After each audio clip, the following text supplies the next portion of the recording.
This video satisfies your annual training for Hazard Communication with Global Harmonization System, or GHS, Right to Know, Universal Precautions, and Personal Protection.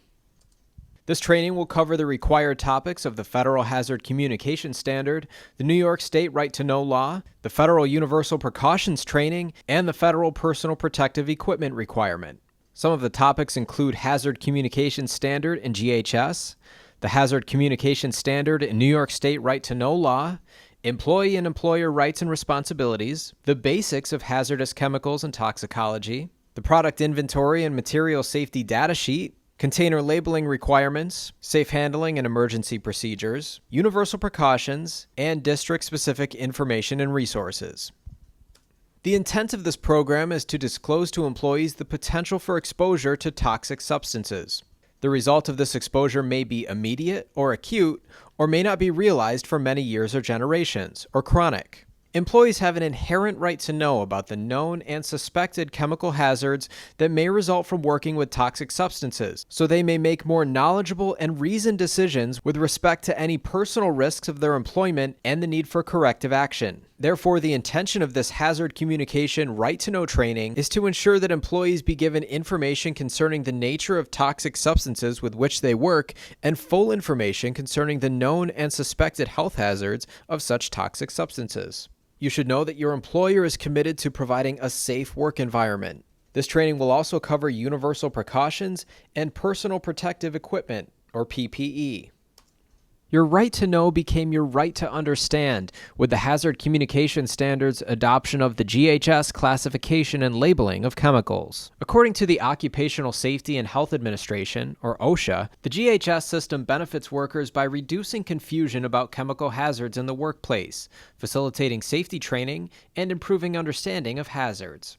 The GHS system requires manufacturers to label and create safety data sheets, formerly called material safety data sheets, that are meant to be easier to read and understand. The revision to the federal OSHA Hazard Communication Standard has aligned with the GHS system that is being used internationally. All employers must provide information to their employees about the hazardous chemicals to which they are exposed by means of a hazard communication program, labels and other forms of warning, material safety data sheets or safety data sheets, information, and training. The Hazard Communication Standard, commonly called HAZCOM, is a federal OSHA regulation. The Right to Know law is more stringent than the HAZCOM standard and is applicable to employers and employees in New York State. For example, the Right to Know law requires annual training. The overall intent of Right to Know legislation is to provide employees with information about the known and suspected health hazards that may result from working with toxic substances. Employees have the right to have access to information, including the HAZCOM written plan, inventory, and MSDS/SDS file, to make photocopies of that information to keep on hand in their department, to be informed of the hazardous products used in their jobs by reviewing the inventory, to be informed of the potentially hazardous ingredients found in those products, to be informed of the hazards associated with overexposure to those ingredients, including health hazards, fire hazards, etc., to be informed of the specific proper procedures for handling those products containing potentially harmful ingredients, to be provided with protective gear, ventilation, and proper equipment, to refuse to work with a toxic substance if they have not been provided with any of the above information upon request. In the event the employer does not possess an MSDS/SDS for a specific substance for which a good faith effort has been made to secure an MSDS/SDS, the employee and the employer must agree on safe handling procedures or replace the product with a safer alternative. Employees have the right to file a complaint as a last resort with the Department of Labor if the above conditions have not been met. The employee should first try to solve the problem with the school district before filing a complaint. And employees have the right to be protected from discrimination as a result of their use of any of these rights under the HAZCOM standard. So what exactly is considered a toxic substance? A toxic substance is defined as any substance which is listed in the NIOSH Registry of Toxic Effects of Chemical Substances or has acute or chronic health hazards. This registry lists over 85,000 toxic chemicals. The HAZCOM standard covers all substances that are potentially harmful or hazardous and is not limited to substances that are toxic. For example, a particular substance may not be toxic, but may be flammable, explosive, or reactive when in contact with certain conditions or certain other chemicals.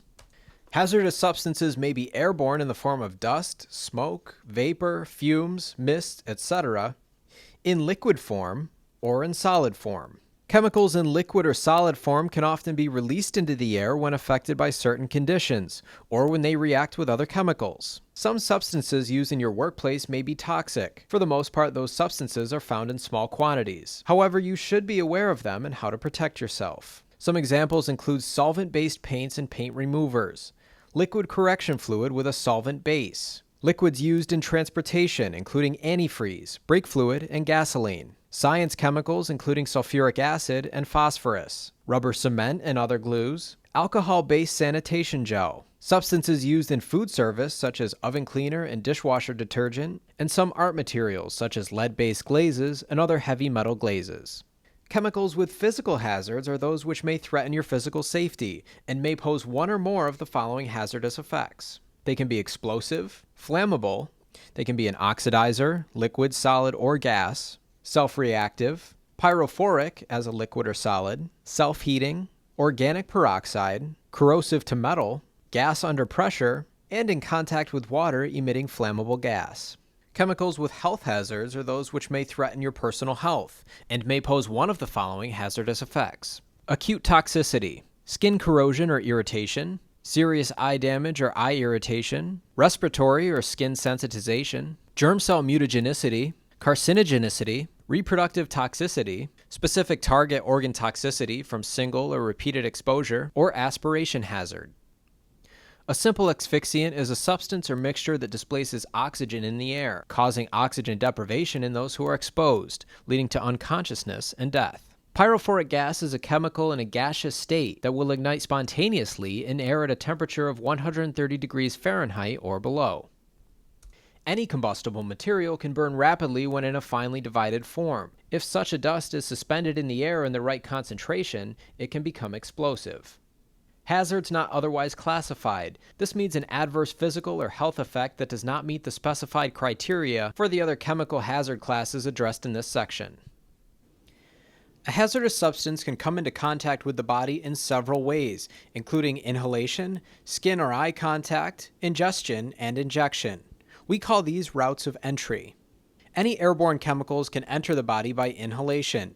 These could be vapors or mists from aerosol spray, dust created by sawing or mixing powders, or fumes from heated metals. Once in the lungs, the substance can be absorbed into the bloodstream and affect other parts of the body. Chemicals in any form can come into contact with the skin and eyes. Some can cause irritation or damage at the site of contact. Others may be absorbed directly through the skin and into the bloodstream, perhaps without being noticed, where they will travel to other parts of the body. Primarily, liquids and solids can be ingested, although airborne chemicals can also contaminate food and cigarettes. Chemicals should be kept away from food and cigarettes. Hand washing is an effective means for reducing chemical exposure.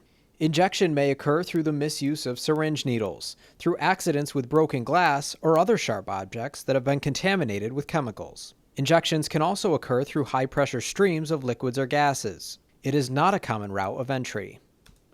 Acute health effects. These can result after a high-level, short-term overexposure to a hazardous chemical. Though the health and physical effects may be severe and occasionally permanent, they are usually temporary and heal over a relatively short period of time.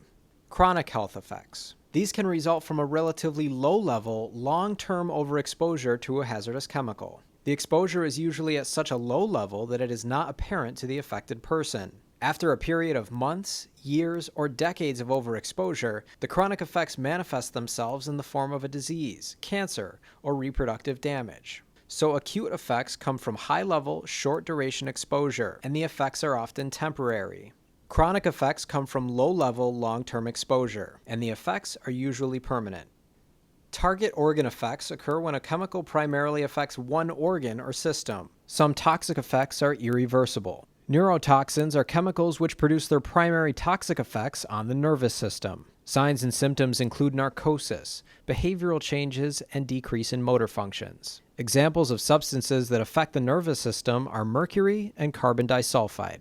Agents which act on the blood system are chemicals which decrease hemoglobin function or deprive the body tissues of oxygen. Signs and symptoms include skin discoloration and loss of consciousness. Examples of substances that affect the blood are carbon monoxide and cyanides. Agents which damage the lung are chemicals which irritate or damage pulmonary tissue. Signs and symptoms include cough, chest tightness, or shortness of breath. Examples of substances that affect the lungs are silica and asbestos. Asbestos exposure combined with cigarette smoking can multiply the likelihood of developing lung cancer, which is an irreversible synergistic effect. Reproductive toxins are chemicals which affect the reproductive capabilities, including chromosomal damage and effects on fetuses. Signs and symptoms include birth defects and sterility. Some substances that affect reproduction include lead, benzene, and radiation. Eye hazards are chemicals which affect the eye or visual capacity. Signs and symptoms include conjunctivitis or corneal damage. Examples of substances that affect the eyes include organic solvents and acids. Information on toxicity does not always precisely determine how hazardous a chemical may be. Typically, the lower the TLV or PEL, the higher the hazard potential. For example, formaldehyde has a low PEL because it has a high hazard potential. However, if you were to work with formaldehyde in a well-ventilated area, the hazard potential is lowered, although the toxicity remains the same. A TLV, or threshold limit value, refers to airborne concentrations of substances and represents conditions under which it is believed that nearly all workers may be repeatedly exposed day after day without adverse health effects. A PEL, permissible exposure limit, is a time-weighted average limit or a ceiling exposure limit that legally must never be exceeded even if the TWA exposure limit is not violated. The product/chemical inventory is an index of all chemicals and products in the school that are considered potentially harmful in any way. Specific information on the physical properties of hazardous chemicals must be supplied on request to employees in the form of a safety data sheet, or SDS. The information contained in the SDS is to inform the employee of the properties of the chemicals and to explain how these materials may be handled safely. SDSs require a 16-section format and specify the order of the sections. Your school district has the necessary SDSs related to chemicals and chemical products used throughout the school district. Access is available using MSDS online, as well as SDS binders. See the next two slides for SDS section headings and directions for accessing an SDS online. Here we have a sample safety data sheet and a list of required SDS section headings. This is how you can access an SDS online. Go to msdsonline.com and complete the login box using the following. The username is capital region and the password is safety. Click on Locations next to Quick Lists. In the Search for Location box, type your district's name and click the Search button. In the middle of the screen, click on Storage Location to see the drop-down menu of all inventories on file. Then scroll down and click on the building or department name to view SDSs. And finally, under the View column, click on the PDF to read the SDS. Labels are meant to provide essential information about the hazards of using a chemical product. The label is not intended to be either the sole or most complete source of information regarding the nature or identity of hazardous chemicals in the workplace. Although the SDS is the main source of information regarding the hazards of a material, the most visible form of warning are labels, warning signs, and placards. These provide employees with specific information regarding the physical and health hazards of chemicals. All labels are required to have pictograms, a signal word, hazard and precautionary statements, the product identifier, and supplier identification. There are two types of container labels: labels on shipped containers and workplace labels. Shipped container labels must contain the product identifier, signal word, hazard statements, pictograms, precautionary statements, name, address, and telephone number of the chemical manufacturer, importer, or other responsible party. Workplace labels must contain the shipped container label or the product identifier and words, pictures, symbols, or combination of those which provide general information regarding the hazards of the chemicals. Please take a moment to familiarize yourself with some of the pictograms you would commonly see.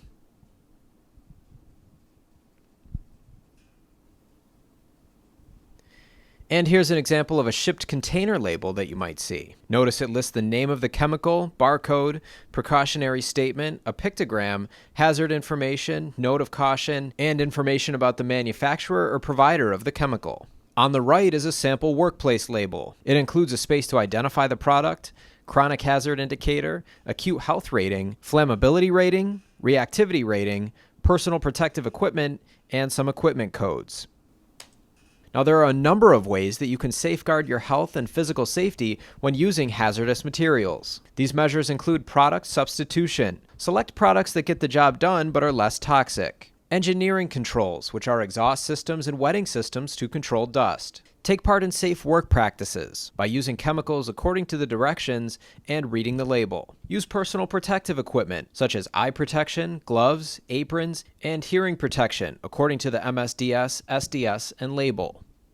Stay current on training and communication. Be knowledgeable of the MSDSs and SDSs, take part in meetings, take note of bulletin boards, and participate in annual trainings. Environmental monitoring is not common in schools, and it's done on a case-by-case basis for high-hazard substances. Personal monitoring means checking yourself for skin rashes, dizziness, eye or throat irritations, or strong odors when working with chemicals. In the event of a chemical emergency, call 911 for assistance and follow your school's emergency response plan. Inform your supervisor if any personnel are involved in a spill, an injury, or a fire. No matter how many precautions you take, sooner or later, an accidental chemical spill will occur. Chemical spills must be cleaned up immediately. If the spill is of a scope where it cannot be cleaned up in-house, emergency procedures must be followed. You should have contingency plans, equipment, and materials available to minimize exposures of people and property. Chemical injuries. For strong acids or caustics, eyewash fountains must be in close proximity to the hazards. Access to eyewash fountains and safety showers must not be restricted or blocked by temporary storage or objects in any way or form. In the event of a chemical burn to the skin, immediately flush exposed skin with water for 15 to 20 minutes. Do not scrub the area and remove contaminated clothing and jewelry. For chemical burns to the eyes, flush eyes with water for at least 15 to 20 minutes. In either case, seek medical attention as needed. In the event of a chemical fire, pull the fire alarm and evacuate the area. Do not attempt to fight a fire unless you are properly trained.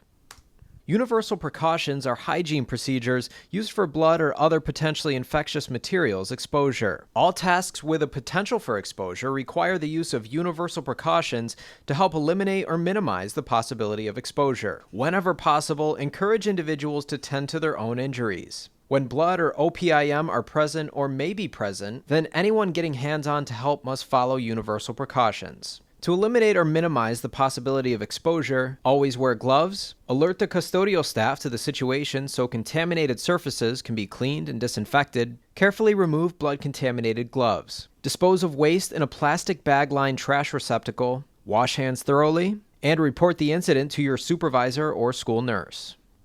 The New York State Right to Know law requires that each employee be informed every year of the following resources in the event individuals choose to obtain more information concerning toxic substances in the workplace.